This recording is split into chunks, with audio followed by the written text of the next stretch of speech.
কোথায় যাবা? হ্যালো বন্ধুরা, তো চলে এসেছি আজকে আবার একটা মিনি ব্লগ নিয়ে। আর আমি একটু রেডি হয়ে নিয়েছি, দেখো। আর আমার মেয়ে তো বলেই দিল তোমাদের কোথায় যাচ্ছি।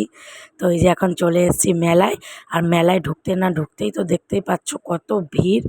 আর মানে এটা কিন্তু এখন অনেকটাই পেছন। তো দেখো এদিকে সামনেটায় চলে এসেছি একদম মেলার সামনে। আর দেখতে পাচ্ছ কত ভিড়, যেহেতু আর কি প্রথম দিন মেলার।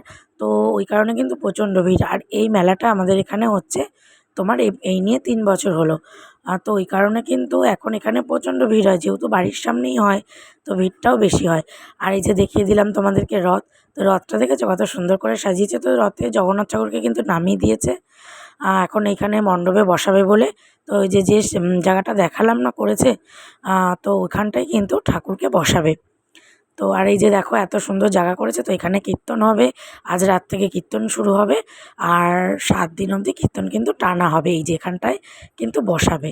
হ্যাঁ, তো আর এদিকটায় দেখো যে মহারাজ আর কি ছিলেন মায়াপুরের, তো ওনারই আর কি একটা মানে কি বলবো মূর্তি মতন করা আছে।